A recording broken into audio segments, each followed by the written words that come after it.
मेरी कोशिश रहेगी इस हमारी जो बातचीत के दौरान है पूजा मैडम के साथ में, मैं आपको बिल्कुल अनक्लटर्ड, बिल्कुल अनबायस्ड व्यू दूं, जो सही है वो चीज बताऊं। कुछ बातें मेरी आपको कड़वी लग सकती है इंटरव्यू के दौरान, प्लीज डोंट माइंड दैट। कारण ये है कि अगर आप अपने को इम्प्रूव करना चाहते हैं तो आपको अपनी कंफर्ट जोन से निकलना पड़ेगा, और मैं चाहूंगा कि ये इंटरव्यू न केवल आप देखें, आप इसको समझें, एब्जॉर्ब करें और उन लोगों के साथ शेयर करें जिन्हें लगता है कि वो केवल सेना में नहीं, आप कुछ भी किसी भी फील्ड में करियर बनाना चाहते हैं तो these things are going to be of great help. जब मैं ग्लेशियर पर था तो पाकिस्तानी पोस्ट से 4 उन्होंने गोलियां चलाई। अब मेरे पास 5 सेकंड का ही 6 सेकंड का समय था कि मैं इनको जवाब दूं कि चुपचाप बैठा रहूं कि क्या करूं, पर मेरे अंदर एक व्यक्ति था जिसने कहा कि इनको रॉकेट फायर करते हैं, और उसके अगले 3.5 महीने बाद जितनी हमारी पोस्ट पे फायरिंग हुई, पूरे ग्लेशियर में उतनी फायरिंग नहीं होती थी जितनी हमारी पोस्ट अकेली करती थी। हम बिना रिहर्सल के, बिना प्रैक्टिस के, बिना तैयारी के किसी भी ऑपरेशन में नहीं जाते हैं। आपने उड़ी मूवी देखी होगी, वो एक उड़ी में उसका बदला लेने के लिए पाकिस्तान पे अटैक किया गया, उसकी कम से कम 10-12 बार बिल्कुल रियलिस्टिक रिहर्सल होती है, वो बताई नहीं जाती, दिखाई नहीं जाती। हेलो एवरीवन, स्वागत है आप सभी का आज के स्पेशल सेशन में। स्टूडेंट लाइफ में जब हम तैयारी कर रहे होते हैं कॉम्पिटिटिव एग्जाम्स की, तो उस टाइम कई डाउट हमारे मन में आते हैं कि किस तरीके से तैयारी करें। कई सवाल हमारे मन में रहते हैं, कई बार हमें डीमोटिवेटेड फील होता है, कॉन्फिडेंस लूज होने लगता है, नेगेटिव हम फील करने लगते हैं, और फिर अगर एग्ज़ाम निकाल भी लिया तो एसएसबी उसको कैसे क्वालिफाई करें, उसकी तैयारी तो हमने करी नहीं है।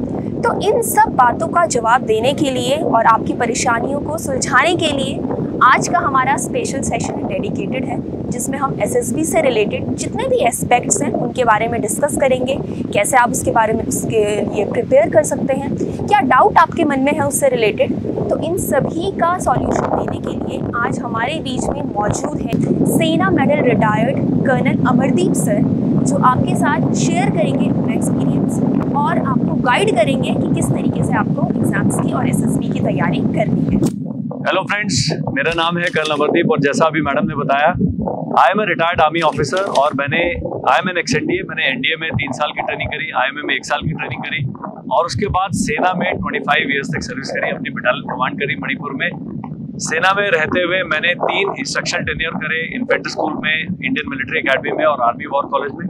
और मणिपुर के अंदर मुझे बटालियन कमांड करने का मौका मिला, जहाँ पर मुझे सेना मेडल मिला, यूनिट को चीफ का साइटेशन मिला, और एक बहुत लंबा और एक सेटिस्फाइंग करियर सेना में बिताने के बाद 2018 में मैंने सेना से स्वैच्छिक सेवानिवृत्ति ले ली, या प्रीमेच्योर रिटायरमेंट कहते हैं, अर्ली रिटायरमेंट कह सकते हैं, वीआरएस कह सकते हैं, जैसे आप समझते हैं। अब जो मेरा काम है, जो युवा वर्ग है उनको सही तरीके से गाइड करना, तो मुझे बड़ा पसंद आता है।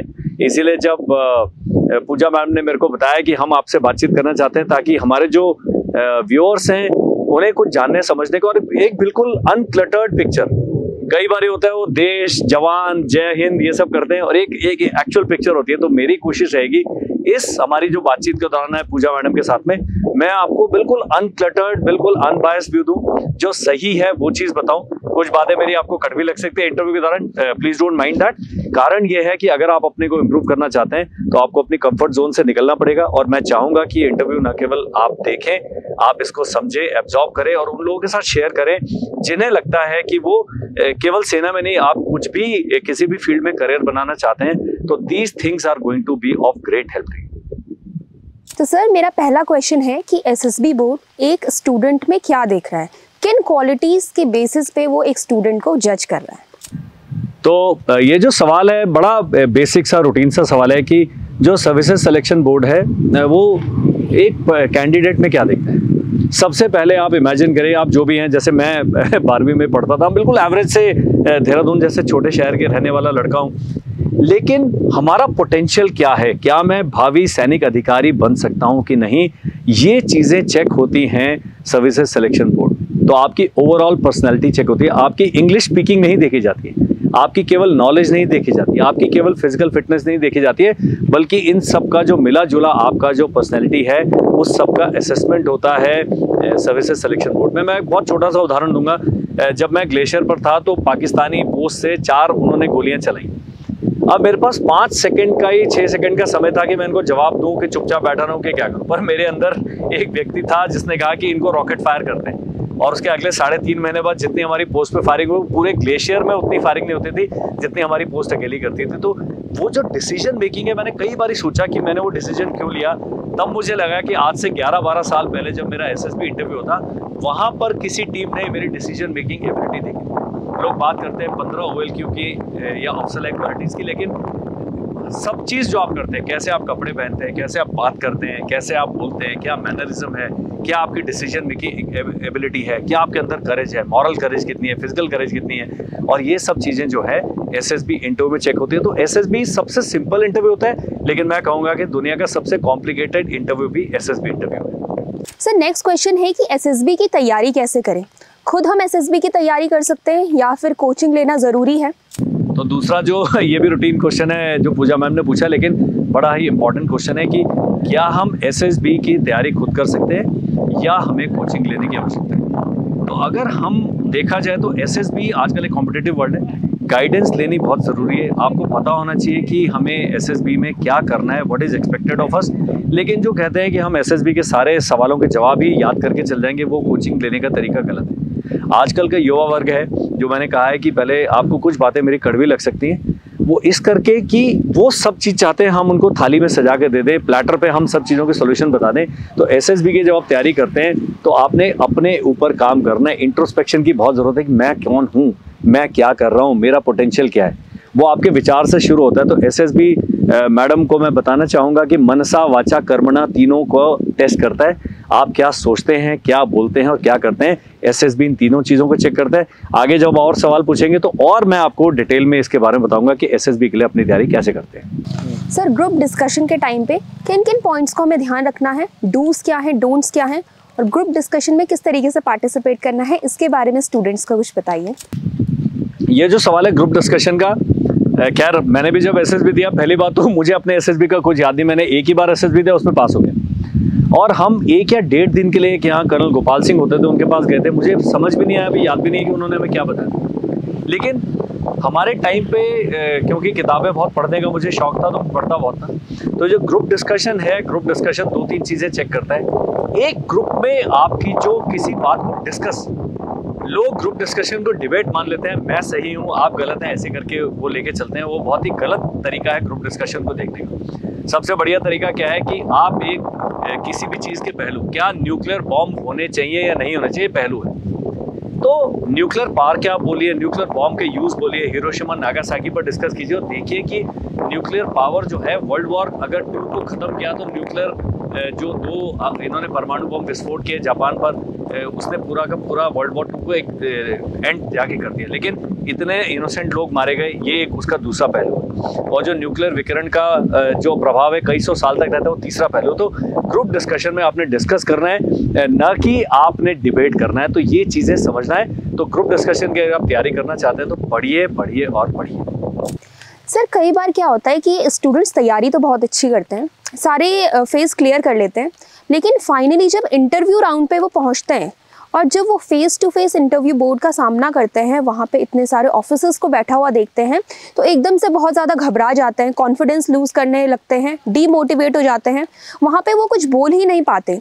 तो इस सिचुएशन से हम कैसे डील करें, वहाँ पे जाके कैसे अपने को काम रखें, सर इसके बारे में बच्चों को कुछ बताइए। ये जो सवाल है कि इंटरव्यू के टाइम पे लॉस ऑफ कॉन्फिडेंस होता है, आप सिविल सर्विसेज के लिए इतने साल तैयारी करते हैं, वहाँ पर भी जो इंटरव्यू के लिए बच्चे जाते हैं, कैंडिडेट जाते हैं, कई बार फ्रीज हो जाते हैं, पसीना बहने लगता है और उनकी जबान लड़खड़ा जाती है, अटक जाते हैं। एसएसबी में 2-3 चीज़ें, एक, आप सिविलियन एनवायरनमेंट से फौजी एनवायरनमेंट में गए, वहाँ पर हवलदार है, वहाँ पर जेसीओ है, वहाँ पर ऑफिसर्स हैं, वहाँ पर बिल्कुल फौजी एकदम डिसिप्लिन है। थोड़ा घबराहट होना, थोड़ा आपका जो अटकना है, हिचकना है, वो लाजमी है। लेकिन जो बेसिक जो लैक ऑफ कॉन्फिडेंस का जो कारण है, वो है लैक ऑफ प्रिपरेशन। हम अपने ऊपर काम नहीं करते। अभी जैसे हम दोस्तों के साथ घूमने जा रहे हैं, क्या हम दोस्तों के साथ 5 मिनट किसी टॉपिक पर डिस्कस कर रहे हैं? क्या हम एक दूसरे की पब्लिक स्पीकिंग स्किल्स में मदद कर रहे हैं? क्या हम किसी टॉपिक पर 1, 2, 3 मिनट बोल पा रहे हैं कि नहीं पा रहे? ये सब चीज़ें जब आप नहीं करते हैं, एकदम एलियन टाइप का आपको जब जीटीओ बोलेगा ओके लेक्चर दीजिए न्यू एजुकेशन पॉलिसी पे, आप न्यू एजुकेशन पॉलिसी पे थीसिस भी कर चुके हैं, लेकिन जो वहाँ पर 3 मिनट का आपने लेक्चर देना है, आप नहीं दे पाएंगे क्योंकि आपने उसको प्रैक्टिस नहीं करा है। तो लैक ऑफ कॉन्फिडेंस इस करके होता है कि आप प्रैक्टिस नहीं करते हैं। सेनाओं में मैं इतने साल सैनिक रहा हूँ और पूरी ज़िंदगी के लिए सैनिकों में आपको कहना चाहूँगा कि हम बिना रिहर्सल के, बिना प्रैक्टिस के, बिना तैयारी के किसी भी ऑपरेशन में नहीं जाते हैं। आपने उड़ी मूवी देखी होगी, वो एक उड़ी में एक उसका बदला लेने के लिए पाकिस्तान पे अटैक किया गया, उसकी कम से कम 10-12 बार बिल्कुल रियलिस्टिक रिहर्सल होती है, वो बताई नहीं जाती, दिखाई नहीं जाती। लेकिन आपको रिहर्सल करना है, आपको तैयारी करनी है, only then you will be confident in SSB. Sir कई बार क्या होता है कि बच्चे जो ग्रामीण इलाकों से आ रहे हैं, रूरल एरिया से आ रहे हैं, वो बच्चे अपने आप को थोड़ा सा शहरी बच्चों के सामने अपने को थोड़ा इन्फीरियर समझते हैं, या उनकी पर्सनैलिटी को देखकर कई बार वो घबरा जाते हैं, या उन्हें लगता है कि सामने वाला जो पर्सन है, स्टूडेंट है, वो वेल ग्रूम्ड है, उसकी पर्सनैलिटी बहुत अच्छी है, इसे तो बहुत अच्छी इंग्लिश बोलनी आती है, इसके सामने मैं कहाँ स्टैंड करूँगा, या इसके सामने तो मेरा कोई चांस नहीं है। तो वो बच्चे क्या कर सकते हैं अपनी पर्सनैलिटी को डेवलप करने के लिए? ये जो सवाल है रूरल बैकग्राउंड का या ग्रामीण जो बैकग्राउंड है, पहली बात तो आजकल क्योंकि इंटरनेट जहाँ जहाँ है, मैं उस इलाके को ग्रामीण नहीं कहता। आप अगर यूट्यूब पर शॉर्ट्स देख रहे हैं, इंस्टाग्राम पर रील्स देख रहे हैं, तो आप इंग्लिश भी पढ़ सकते हैं, आप भाषा का ज्ञान भी कर सकते हैं, बाकी सारी चीज़ें भी कर सकते हैं। जैसे आप ये इंटरव्यू देख रहे हैं, इन्फीरियर फील करने का उनके दो कारण हैं। एक, उनमें जो शिक्षा है, जो शहरी शिक्षा है, वो ग्रामीण शिक्षा में थोड़ा सा अंतर है। कुछ टीचर्स की क्वालिटी है, कई तो स्कूल फंक्शन ही नहीं करते, तो एक वो है। तो मैं चाहूँगा कि जब आपने लिखित परीक्षा की तैयारी करी है, उसके साथ साथ आप एसएसबी की तैयारी को सीरियसली लें। अपना एक मेंटोर ढूंढें। आप ऑनलाइन मेंटोर ढूंढ सकते हैं। आप जैसे इस चैनल पे हमारा इंटरव्यू सुन रहे हैं, और बहुत सारी आपको काम की चीज़ें मिलेंगी। प्लस आपने किसी को अपना आइडियल बनाना है, और चाहे ऑनलाइन या ऑफलाइन आपने हेल्प सीख करनी है, और अपनी कमियों को लिस्ट कर देना है कि मुझे इंग्लिश बोलना नहीं आता तो इंग्लिश बोलना सीखे, मुझे इस टॉपिक के बारे में जानकारी है, उस टॉपिक के बारे में पढ़िए, और अपने इन जो कमियां हैं, गैप्स बोलते हैं हम, कमियां भी नहीं बोलते, गैप है हमारी पर्सनैलिटी में, उस पर धीरे धीरे धीरे करके आपने काम करना है। तो नहीं तो आप ये इन्फीरियरिटी कॉम्प्लेक्स से बच नहीं सकते। कुछ है आपका जैसे टर्नआउट है, तो अभी हम बात करेंगे, एक अलग से वीडियो में रिकॉर्ड करेंगे कि कैसे कपड़े पहनने हैं। डार्क पैंट, लाइट शर्ट होना चाहिए, टाई बांधनी है कि नहीं बांधनी, एक अच्छी प्रेस की हुई शर्ट पहनी है। मेरे को आप आजकल बच्चों को देखता हूँ, कुछ ऊट पटांग कपड़े पहन के घूमते हैं। सबसे पहले तो ट्राउजर है, वो घुटने से और टखने के बीच में कहीं खत्म हो जाता है, आजकल की ड्रेस सेंस है। लेकिन जब फौजियों के साथ जाएंगे, वो कहेंगे भाई साहब पूरे कपड़े पहन के आए, बिल्कुल इस प्रकार से। ये सब सीखा जा सकता है, सब किया जा सकता है। इसमें करने के लिए आपको कुछ और एक्स्ट्रा एफर्ट करने की आवश्यकता नहीं है। जब बाहर क्योंकि इतनी तेज बारिश हो रही थी, तो वहाँ से हमें अपना शूट यहाँ पे शिफ्ट करना पड़ा। तो अब हम एक कैफ़े में आ गए हैं, और आगे का शूट हम यहीं पे करेंगे।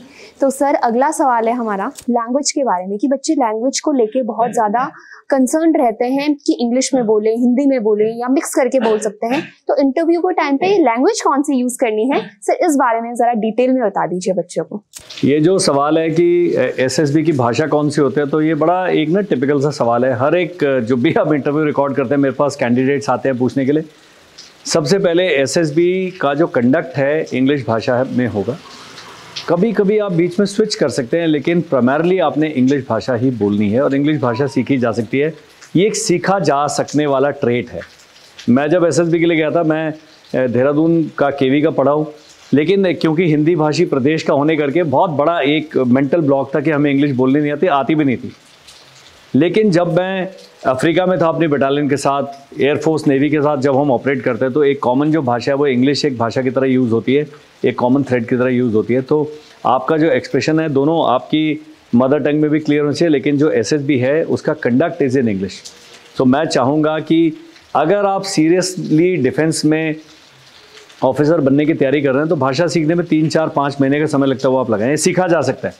हमने वहाँ जाके AK-47 चलाना सीख लिया, मोटर फायर करना सीख लिया, मिसाइल फायर करना सीख लिया।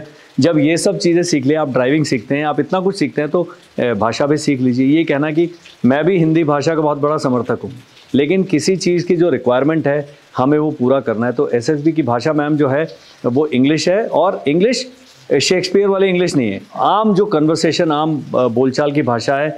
अगर बोलना है न्यू एजुकेशन पॉलिसी पे, तो आप उन्हें बोलना है कि our country is a large country with youth, heavy youth segment, and the new education policy is not only suppose to educate us, but it also suppose to train us in various skills. तो इतनी English बोलने में आपका क्या चला गया? मुझे नहीं समझ आता कि इतना एक जो हवा हमने दिल में बिठा के रखते हैं इंग्लिश के प्रति, वो क्यों है।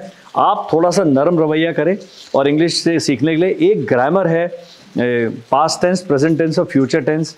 एक बार ये मास्टर हो गया, वोकैबुलरी स्ट्रांग हो गई, और फिर आपने क्या करना है, अपने मित्रों के साथ धीरे धीरे, चाहे गलत सेंटेंस बोलिए, लेकिन आप एफर्ट कीजिए, एफर्ट की बहुत बड़ी वैल्यू है। वहाँ पर आपसे कोई पोइट्री नहीं लिखवाई जा रही है, वहाँ से आपको कोई ऐसा लिटरेचर का कोई टेस्ट नहीं है, लेकिन आम जो बोलचाल की भाषा है आप उसका इस्तेमाल करें। English is the language of the SSB interview.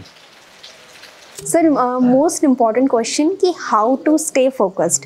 आप जानते हैं सर, इस एज में बच्चों के दिमाग में बहुत कुछ चल रहा होता है और उन्हें समझ में नहीं आता कि जो तैयारी हम कर रहे हैं हम सही ट्रैक पे हैं या फिर हमें अपना फील्ड चेंज कर लेना चाहिए, किसी दूसरी चीज़ में तैयारी स्टार्ट कर लेनी चाहिए। तो फोकस्ड कैसे रहें, फोकस कैसे बना के रहें कि जो हमारा गोल है उसी की तरफ हम चलते चलें और बहुत ज़्यादा डेविएट ना हो। तो सर इसके बारे में थोड़ा बच्चों को से कुछ शेयर कीजिए।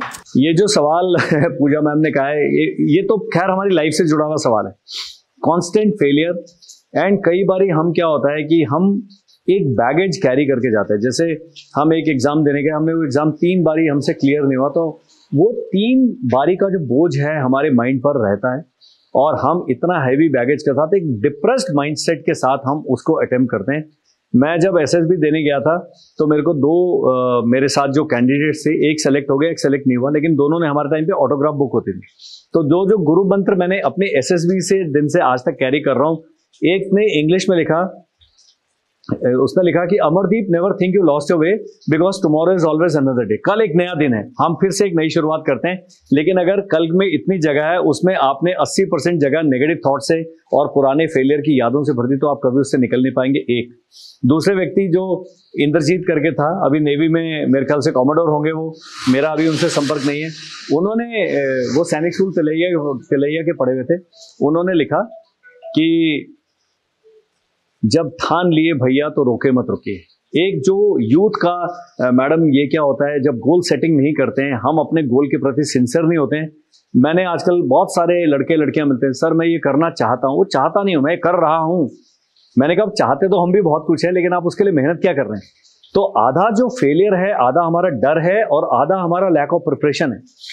अगर आप हिमालय पर्वत चढ़ना चाहते हो तो पहले छोटे छोटे पहाड़ियां चढ़नी शुरू कीजिए, तब आप जाके एक दिन में तो आप एवरेस्ट पर विजय नहीं पा सकते। तो हमने अपने गोल्स को छोटे छोटे डुएबल्स में तोड़ना है। हर जो फेलियर है वो फेलियर नहीं है तब तक जब तक आप उसको फेलियर मान नहीं देते हैं। अगर आप उसको सबक मान के चलेंगे, मान लीजिए 17 क्वेश्चन थे, 17 में से 13 आपसे नहीं हुए, 4 आपसे हो गए हैं, अभी आपने 13 की पढ़ाई करनी है। अगली बार जब आप अपीयर करते हैं, मान लीजिए 9 क्वेश्चन है तो 9 ही क्वेश्चन के ऊपर आपने ध्यान देना है, बाकी आप लोग कर चुके हैं। तो हम अपनी लाइफ को बहुत बड़ा एक डर बना के अपने दिल में बिठा लेते हैं और बारी बारी हम फेलियर से ग्रस्त होते हैं और हमारे दोस्त बजाय मदद करने के सहानुभूति देने आते हैं। मेरे जो दोस्त है वो कहता है अरे तेरे से नहीं हो। मैं आपको एक छोटा सा कहानी सुनाता हूँ। IMA के अंदर एक ऑब्स्टेकल का टेस्ट होता है और बहुत एक मीटर की जंप करनी होती है, और पता नहीं थर्ड टर्म में मेरे दिमाग में फोबिया आ गया कि मेरे से जंप नहीं हो रही है। पता है मेरे जो कोर्समेट्स थे रात को 1 बजे लेके गए मेरे को ऑब्स्टेकल पे, और उन्होंने बोला अमरदीप भाई साहब यहाँ से 20 बारी इधर उधर आप चलाएंगे। इतना पतला सा वो है, आप यहाँ IMA अगर कभी घूमने का मौका मिले ऑब्स्टेकल कोर्स में देखिएगा। मेरे को उन्होंने 20 बारी कराया और अगले दिन जब मेरे को टेस्ट देना था तो एकदम से मेरे दिमाग से डर निकल चुका था। कई चीजों से हम इसलिए डरते हैं कि हम उन्हें करते नहीं है। तो मैं चाहूंगा कि ये जो डर है इसको आप थोड़ा साइकोलॉजिकली थोड़ा सिस्टम के साथ डील करें। और सर अगला क्वेश्चन मेरा पर्सनल क्वेश्चन है कि इंटरव्यू के टाइम पे क्या हमें 100% ऑनेस्ट रहना चाहिए? क्या जितने भी क्वेश्चन हमसे पूछे गए तो 100% हमें ऑनेस्टी के साथ आंसर देना है या थोड़ा बहुत बना के हम आंसर्स भी दे सकते हैं? ये जो सवाल है कि इंटरव्यू के समय आपको 100% ऑनेस्ट होना चाहिए, बिल्कुल ऑनेस्ट होना चाहिए। अगर आप टेक्निकल ग्रेजुएट हैं मान लीजिए और आप कॉलेज में सिगरेट पीते हैं और वहाँ से पूछा उन्होंने कि क्या आप सिगरेट पीते हैं, आप 22-23 साल के हैं, आप भाई ठीक है मानिए ना कि मैं सिगरेट पी रहा हूँ, क्या आपकी गर्लफ्रेंड है, इसमें क्या है? बोलो है जी है। आपके पेरेंट्स के बारे में आपको पापा पसंद है कि मम्मी पसंद है? तो जनरली पापा बेचारे घर से बाहर धक्के खा रहे होते हैं, मम्मी ही पसंद आती है, तो बोलो मेरे को माता जी पसंद है। तो ये जो ऑनेस्टली बोलने का जो आपका इसका 2 फायदे होंगे। एक, आप इंटरव्यू देते समय हिचकिचाएंगे नहीं, बिल्कुल ऑनेस्ट। आप में क्या कमियां हैं?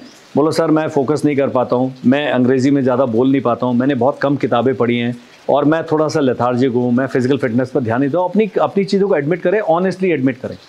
कोई भी ऐसी चीज़ नहीं है, वो एडमिशन का एक फ़ायदा है। अगर आप अपनी कमियों को, अपनी गलतियों को स्वीकार करते हैं तो मेरा मानना है कि किसी भी प्रॉब्लम सॉल्विंग में सबसे पहले acceptance of the problem is first step toward solving the problem. आप उस कमी को स्वीकार करते हैं, मतलब आप दिल से उस कमी पर ओवरकम करना चाहते हैं।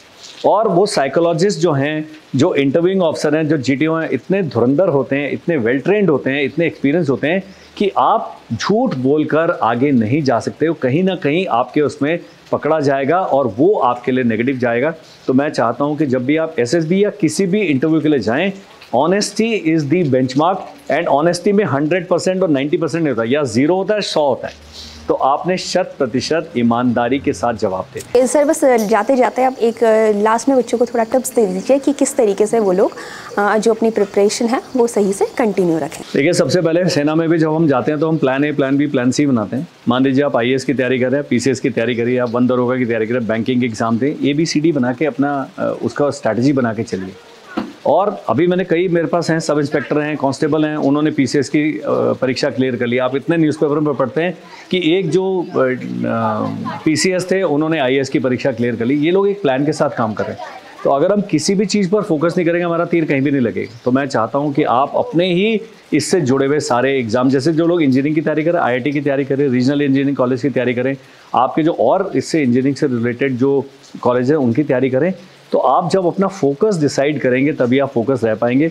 अर्जुन और गुरुद्रोण के बीच में जो डायलॉग था कि आपको क्या दिख रहा है, उन्होंने कहा मुझे केवल चिड़िया की आंख दिख रही है, मुझे लेफ्ट राइट नहीं दिख रहा है। फोकस होने में सबसे बड़ा प्रॉब्लम यह है कि हम अपनी जो मेन फोकस है उससे हट जाते हैं। 10-12 चीज़ों के बारे में हम चिंतित रहते हैं और कहीं पर भी हम अपने एफर्ट ध्यान से उन पर फोकस नहीं कर पाते हैं। तो सर आखिरी में आप बच्चों को क्या टिप्स देना चाहेंगे कि क्या उन्हें अपनी लाइफ में क्या रूटीन फॉलो करना चाहिए और किन चीज़ों पर ध्यान देना चाहिए? ओके, मैं अपने लाइफ का ना एक खाका बना ले, जैसे मैथ्स की कॉपी होती है, उसमें बहुत सारे खाने होते हैं। कुछ खाने आपके टिक्ड हैं जो आप करते हैं और कुछ काम है जो नहीं करते हैं। तो एक सबसे पहले एक अपना रूटीन सेट कीजिए। हमारी आधे प्रॉब्लम क्या होता है, फोकस क्यों नहीं आता है, हम 15 दिन एक काम को करते हैं, फिर 16वें दिन हमारा फोकस हट जाता है, हमारा मोटिवेशन कम हो जाता है, क्योंकि हम रूटीन फॉलो नहीं करते हैं। मैं चाहता हूँ कि अपना जो भी आप काम करें, 1 घंटा अपने शरीर के लिए, 1 घंटा अपने दिमाग के लिए दें। नया रोज़ पढ़ें, आप सुडोकू सॉल्व करें, आप वोकैबुलरी पर काम करें, आप फिजिकल फिटनेस पर ध्यान दें, आप लोगों से मिलें, आप अपना एंटरटेनमेंट करें। हम लोग ये जीना छोड़ देते हैं। हम लोग कई, मैंने देखा है 18-18 घंटे लोग किताबें लेके घूम रहे होते हैं। तो ऐसे करके आपने एग्जाम क्लियर कर लिया, आप इंटरव्यू में फेल हो जाएंगे। तो एक रूटीन सेट करना is should be a first step towards achieving anything. और मुझे लगता है मैम ये आखिरी इंटरव्यू तो नहीं है ना, इसके बाद हम दोबारा मिलेंगे और दोबारा अगले जो मैम के साथ, पूजा मैम के साथ जब बात करेंगे तो हम इन सब चीज़ों को एक एक अलग अलग पहलू लेके और भी डिस्कस करेंगे। तो आई होप कि आपके सभी डाउट अभी तक क्लियर हो गए होंगे और आगे भी आपके मन में जो भी आप कुछ अगर सवाल सर से पूछना चाहते हैं तो आप नीचे कमेंट बॉक्स में पूछ सकते हैं। तो आई होप ये सेशन आपके लिए हेल्पफुल रहा होगा। आगे भी हम मिलते रहेंगे और सर आपको बहुत बहुत धन्यवाद, आपने अपना कीमती समय हमें दिया। तो फिर से हम मिलेंगे सर, आपसे भी फिर से मुलाकात होगी। पक्का। I will be looking forward to meeting all of you. Okay sir, thank you very much and thank you all. मिलते हैं अगली वीडियो में। Thank you very much. जय हिंद।